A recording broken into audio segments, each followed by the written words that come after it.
Eu volto à tribuna e não poderia tratar de outro tema, senhor presidente Garibaldi, que já presidiu essa casa, que já foi ministro dos nossos governos, se não fosse para falar do momento político que o nosso país vive. Ontem, como vou fazer hoje, me referi a uma entrevista importante do professor Roberto Mangabeira Unger. Ele é professor titular em Harvard, catedrático, está dando 4 disciplinas este ano, respeitadíssimo, talvez o brasileiro que alcançou um posto mais importante nas universidades mundo afora, foi professor do atual presidente dos Estados Unidos, Obama, e ele deu uma entrevista detalhada no UOL, na Folha de São Paulo, onde ele fala, ele é fundador do PMDB, partido de Vossa Excelência, agora afastado do PMDB, se filiou ao partido de origem dele, o PDT, e ele fala com propriedade e com muita preocupação sobre o momento que o Brasil atravessa. Eu quero me referir a ele.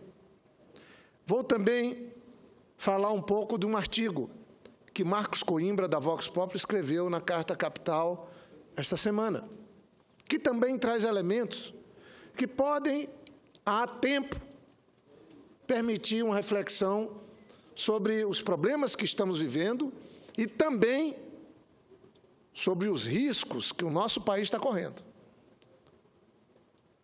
Ontem, o vice-presidente da República, Michel Temer, começou a contar os votos, a contabilizar os votos, aliás, anteontem, para uma eventual presidência dele. Já tem 38 votos. 38. E alguns já estão celebrando a vitória. Está tudo muito vazio aqui no Senado e na Câmara. Estão nos conchavos, dividindo o próximo governo. Não estou com isso aqui generalizando. Não posso, não devo. O PMDB é uma grande frente, tem uma história na redemocratização do país. Sei muito bem separar as coisas. Mas não sei se é legítimo. Como constará na história do nosso país, da política do nosso país, a história desse impeachment, se ele viesse configurar, tendo Eduardo Cunha como seu líder, comandante? Em que páginas estará escrito esse impeachment? Quem vai querer seu nome associado ao Eduardo Cunha? Porque eu posso fazer uma pergunta. Teríamos impeachment na forma como está sendo conduzido, sem Eduardo Cunha na presidência da Câmara? Sem o seu desejo de vingança? Sem o seu enredo, a sua narrativa construída? Até mesmo na ordem de chamada dos parlamentares a se manifestarem no plenário a partir de sexta-feira na Câmara dos Deputados. O Brasil não merece passar por uma situação dessa. Ninguém consegue se livrar do Eduardo Cunha. O PMDB não consegue. A Câmara não consegue. O doutor Rodrigo Janot também não. E ele está usando o que ele tem de pior para levar o Brasil junto para o abismo, para o desastre que está configurado. Tirar um governo com 54 milhões de votos e pôr em seu lugar. Senador Lindbergh já começou a contar, já tem 38 votos da comissão. Não pode contar dobrado. Obviamente que, passando o impeachment no plenário da Câmara, que tem que ter 342, tem que descontar os 38, vai ficar aí de novo nos 342. Chegar à presidência da República amealhando votos que não chegam a 400 votos, que legitimidade terá um eventual governo desse? Ontem eu perguntava aqui da tribuna, quem é que tem poder no Senado e na Câmara maior do que o do Eduardo Cunha, nesse país, hoje? E ele será o vice-presidente do eventual governo Temer. Certamente mandará mais que Michel Temer. Quem vai endossar um governo desse? Vamos pensar o dia seguinte, ainda dá tempo. Eu acho que nós não tivemos uma derrota anteontem, na comissão. 41% dos membros daquela comissão disseram não ao impeachment, disseram não ao golpe. 41%. Não é pouca coisa. Ontem eu conversava com o presidente Renan, que tem procurado manter o equilíbrio e se portar como presidente do Senado e presidente do Congresso Nacional. Eu me pergunto, será que os brasileiros, todos eles, que têm duras críticas ao governo da presidenta Dilma, aos erros que ela cometeu, especialmente nesse segundo mandato, se isolando, fechando a porta para o diálogo e tentando pegar um caminho que não é o caminho que nos fez fazer um grande governo, como fez o presidente Lula e ela no seu primeiro mandato. Eu me pergunto, e queria perguntar a quem está me ouvindo em casa, como é que foi, que mudanças nós experimentamos, vimos acontecer na vida dos brasileiros e nas nossas vidas ao longo desses 12, 13, 14 anos últimos? Conheço muita gente que sonhava montar um negócio e hoje é milionário. Conheço muita gente que sonhava uma universidade e hoje está podendo dizer que é o primeiro da família a ter um curso de nível superior. Conheço muita gente que vivia na escuridão, abandonado nas florestas e hoje tem uma casa montada, pode melhor construir sua família e criar seus filhos. Conheço muita gente que já era rica, ficou mais rica ainda. Conheço muita gente que é parte dos 21 milhões de empregos gerados ao longo desse tempo. Conheço muita gente que achava que o governo do presidente Lula seria uma tragédia, um desastre, e conseguiu se decepcionar. Eu vou ler aqui um trecho do Mangabeira sobre corrupção. Mangabeira, professor catedrático de Harvard, 4 matérias, professor de Obama, do atual presidente dos Estados Unidos. Ele é talvez o brasileiro que ocupa uma posição de mais destaque na principal universidade do mundo. Veja, senador Lindbergh, o que é que ele fala sobre corrupção, Mangabeira. Ele fala que aqui no Brasil nós estamos vivendo uma situação, e aí eu dou a parte a Vossa Excelência, aqui no Brasil criou-se uma onda, embrulhamos o ódio e a frustração no manto do moralismo, a onda do combate à corrupção, e ele diz, essa é a causa principal, o argumento principal de alguns, e ele fala, isso é um problema solucionável, é a gente combater e acabar com a relação promíscua entre partidos políticos e empresas, dinheiro de empresas, entre candidatos e recursos de empresas, é a parte da solução. Ele fala, o Brasil está longe, ao menos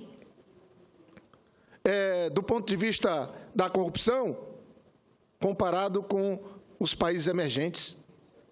Ele diz que o Brasil é menos corrupto do que os grandes países emergentes, embora a corrupção tanto nos afronte. Diz Mangabeira, a nossa, comparada com a que existe na China, na Rússia, na Índia, é uma corrupção que tem solução. E não é sem razão que os que atuam na Lava Jato estão enfrentando, combatendo, como bem falou aqui o senador Randolfo, e a eles não pode faltar os instrumentos para seguir em frente. Mas o que querem alguns que, liderados por Eduardo Cunha, o que esperam eles na presidência da República?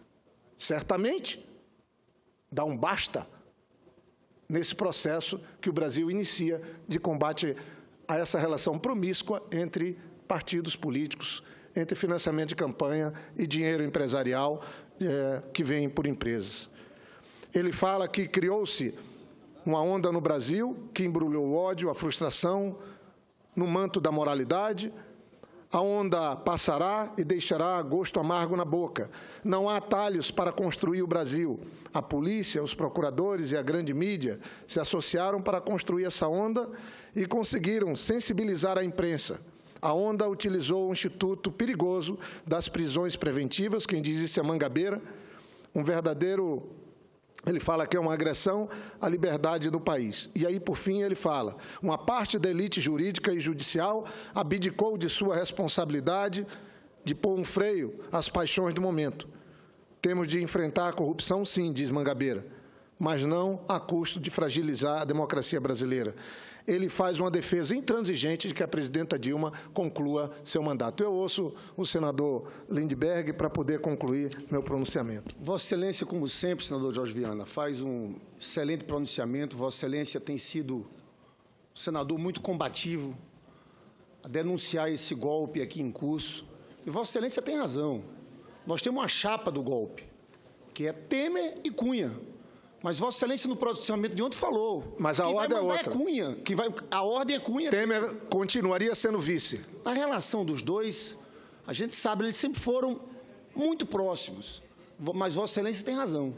O chefe, no caso, é Eduardo Cunha.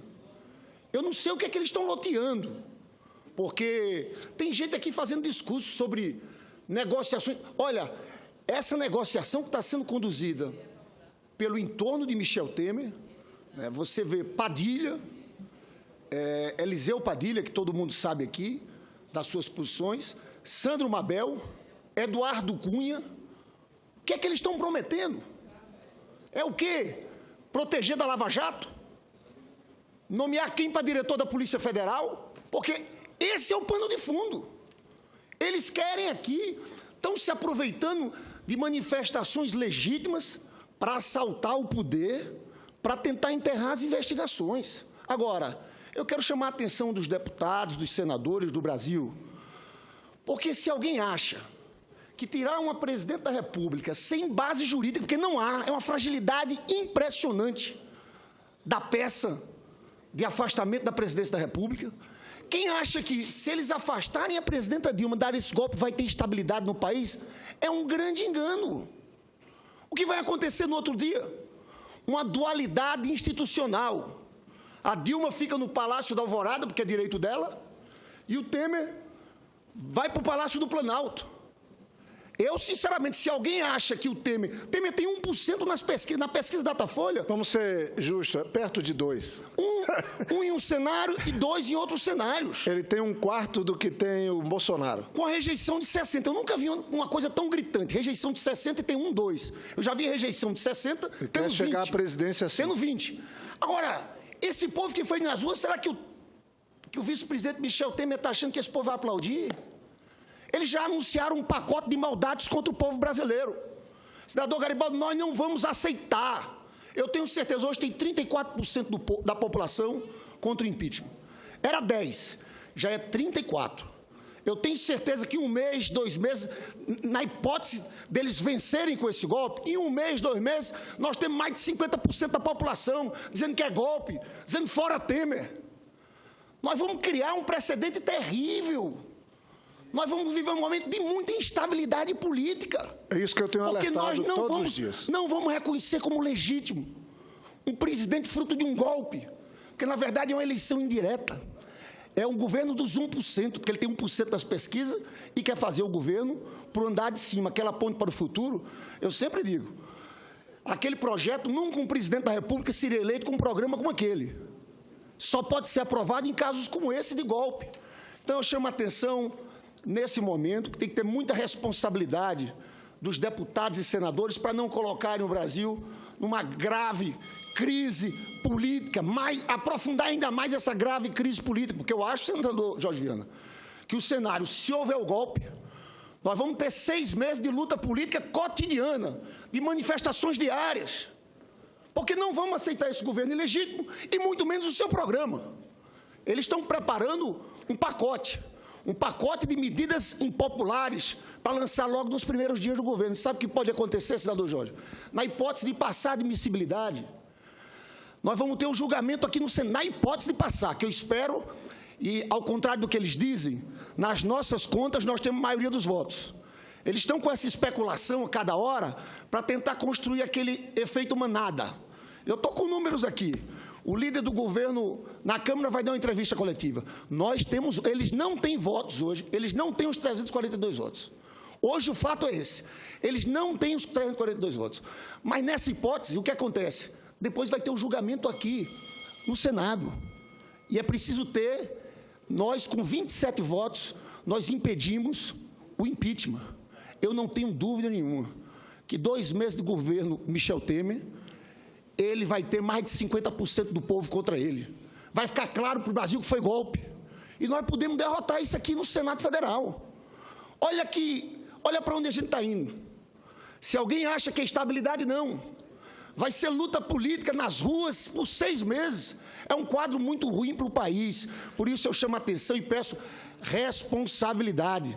Deixe a presidenta Dilma trabalhar, recompor seu governo, fazer uma reforma ministerial, mudar a política econômica, o Lula assumir o Ministério da Casa Civil e a gente levar esse governo até 2018. Eu agradeço muito a Vossa Excelência, senador Jorge Viana. O senador Ataíde está pedindo uma parte, senador. Eu não sei se o presidente... Espera só um pouquinho, eu tenho que pedir a autorização do presidente, se ele puder, que eu possa ouvir, e o colega senador Ataíde. Eu só queria... Mas só que...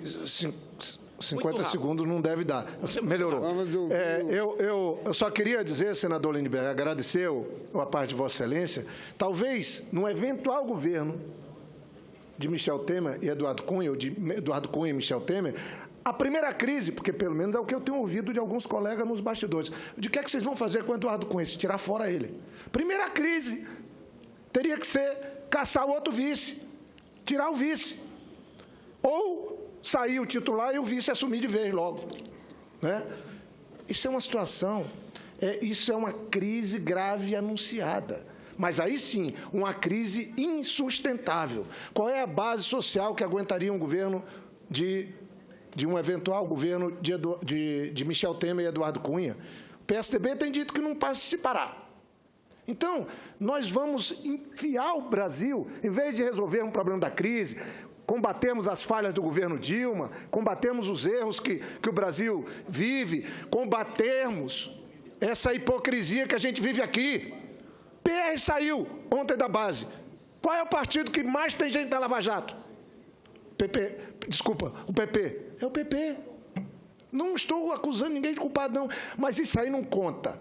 Não conta ter Cunha, conta na Suíça, nada disso. O que conta é que temos que criminalizar a Dilma. E vamos trocar 400 votos para o Michel Temer por 54 milhões de votos. Será que isso não é escrever uma página triste que vai envergonhar aqueles que estão fazendo coro com o senhor Eduardo Cunha? Será que não? Eu ouço o senador Ataíde. Obrigado, senador Jorge Viana. Eu entendo Vossa Excelência e compreendo o vosso discurso. Agora, senador Jorge Viana, é sabido por todos nós que o governo do PT colocou o país numa situação insustentável. Inclusive, há líderes, membros do PT, que reconhecem o número de erros cometido pelo PT. Então, isto é fato. E quanto aos fatos, não há argumentação.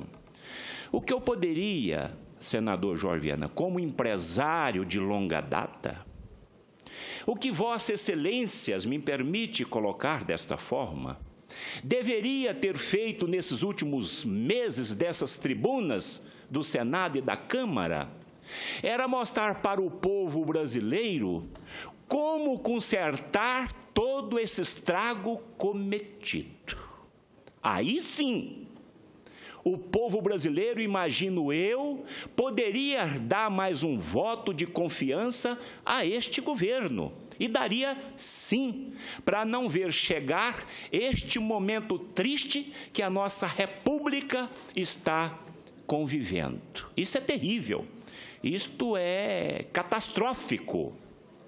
No entanto, Vossas Excelências, ouvindo aqui também o outro senador, falando sobre Cunha, sobre Temer, sobre golpe, isso não vai dar voto contra o impeachment. Pelo contrário, vai afastar ainda mais os indecisos de perto dos senhores. Não é um conselho, é uma colocação que eu estou fazendo. E eu faço uma pergunta, senador Jorge Viana, a Vossa Excelência e mais alguns companheiros do PT, se tiver aqui neste plenário. A minha pergunta é o seguinte: diante desse quadro, por que o PT quer continuar no poder? Por quê? O que os senhores vão fazer para consertar o que foi feito e melhorar a situação do povo brasileiro, voltar a dar emprego e evitar a criminalidade hoje no Brasil? E voltar novamente a incentivar os empresários a produzir no país? Por que os senhores querem permanecer no poder? Essa é a minha pergunta. Se Vossa Excelência puder me responder, eu vou ficar muito feliz vindo deste grande líder do PT, senador Jorge Viana. Agradeço, senador Ataídes, e agradeço a compreensão também do presidente. A parte de Vossa Excelência é importante e no nível que eu acho que nós devemos manter esse debate, especialmente aqui na Casa da Federação, que é o Senado. Eu acho que é muito importante debatermos, porque nós estamos lidando com um momento muito delicado na vida do povo brasileiro. O PT, a presidenta Dilma, deve se manter num cargo que foi lhe dado pelas urnas, 54 milhões de votos, conforme estabelece a Constituição. E, lamentavelmente, senador Ataídes, nós temos que sempre perguntar, faz o impeachment na Dilma para quê? Para pôr o Temer e o Eduardo Cunha, não tem outra saída. E aí nós temos que dizer, e o que é que aconteceria com o país? Vossa Excelência, que é empresário, fruto do seu trabalho bem-sucedido, eu queria dizer a Vossa Excelência o seguinte: está se vendendo uma crise maior do que ela é. Não estou dizendo que não temos uma crise grave, econômica, e mais grave é a política, que afeta a economia. Veja, eu posso ler. A taxa de desemprego está acima de 8%. Mas, não, 8,2. 8,2. Não, 8,2. São números oficiais. Está aumentando o desemprego? Sim. Os empresários estão desempregando? Sim. Mas hoje, a gente já viu no Bom Dia Brasil um aumento na venda do varejo, que é um bom sinal. Até o Chico, que estava apresentando, engasgou, disse, poxa, uma boa notícia. Ontem, a Miriam Leitão teve que dizer e divulgar que a taxa de inflação, que era de 2 dígitos, agora é de 1 dígito. A inflação de março, 9,39, de um ano. Isso, quando nós assumimos o governo do PSDB, era 12,5%. A taxa de desemprego era 12%. O Risco Brasil, quando o PT foi assumir, o Risco Brasil, senador Lazier, era de 1.400 pontos. Agora está em 400. E o mundo está acabando agora. Nós temos que ter um pouco de calma. Sabe por quê? Porque aquilo que o senador Lindbergh disse, eu já disse e repito aqui. Agora, não venham daqui a 3 meses, caso tire a presidenta Dilma do poder, daqui a 3 meses, nos cobrar, dizendo que é herança maldita, quando o Risco Brasil passar de 1.000 novamente, quando a taxa de desemprego chegar ao dobro do que está hoje, quando a inflação retomar sua força, porque é isso que acontecerá. Não estou aqui fazendo mau agouro. Não é isso que eu quero para o meu país. É só uma constatação. Um eventual governo, Temer presidente, e legitimamente no Palácio, Eduardo Cunha vice-presidente, não sustenta a saída do Brasil da crise. Não sustenta. Se quisermos enfrentar os erros do governo, que eu assumo, eu sou daqueles que reconheço, porque se a presidenta Dilma ficar por um voto, o impeachment for derrotado, que é o que eu espero, não por um voto, mas por mais votos, acabo de reafirmar que não foi uma derrota na comissão, eu espero que a sensatez possa baixar no plenário da Câmara, ela vai ter que fazer um pronunciamento à nação, ela vai ter que assumir compromisso de mudar, de trabalhar para a retomada do emprego, de trabalhar para manter, porque ela vai ter dia e hora para sair da presidência da República, ela já tem dia e hora para sair. Vai ter que assumir um compromisso de pacificar nosso país. O mesmo presidente Lula, que tanto bem fez a esse país, vai ter que praticar isso. Eu acho que essa seria a tarefa do governo do PT após o impeachment ser derrotado. Eu concluo dizendo que houve, Mangabeira Unger está botando aqui, houve um impeachment nos Estados Unidos. parecido com esse que ele puxa, em 1868, do presidente Johnson, que foi quem sucedeu Lincoln, após a Guerra Civil. E o impeachment foi derrotado por um voto. Ele era um presidente impopular, que estava tentando tirar conquistas que a própria Guerra Civil americana tinha conseguido e foram fazer o impeachment dele. E um voto a mais ele teve, um voto que garantiu a permanência dele na presidência. E ele teve esse voto de quem fazia oposição ao governo dele. E sabe o que é que aconteceu com os Estados Unidos? Com isso eu concluo, presidente, agradecendo a Vossa Excelência.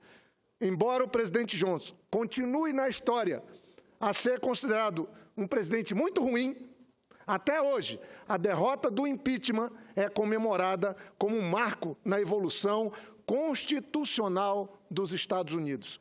Os americanos aprenderam que a tarefa do processo de impeachment não é salvar o país ou os poderes de seus erros políticos, é converter em popularidade e mudança de governo. Veja, amadureceu os Estados Unidos porque não vulgarizou o impeachment. Esse impeachment, conduzido por Eduardo Cunha, certamente vai estar escrito nas piores páginas da história política desse Brasil. E eu, com todo respeito àqueles que apoiam o impeachment, porque tem gente respeitada e que eu respeito, mas eu acho que vão depois, num futuro não muito longo, se arrepender de ter emprestado a sua seriedade, a sua liderança, o seu respeito a um processo de impeachment ilegítimo, não porque não está na Constituição, está na Constituição, tem lei que ampara, porque não tem crime contra a presidenta tipificado. O Mangabeira diz também que nunca trabalhou com alguém tão honrado, professor Mangabeira de Harvard, professor de Obama, como a presidenta Dilma. São essas as questões que devemos refletir, o bem do país, o não agravamento da crise e o respeito à Constituição. Eu, sinceramente, não queria estar na pele de alguns que estão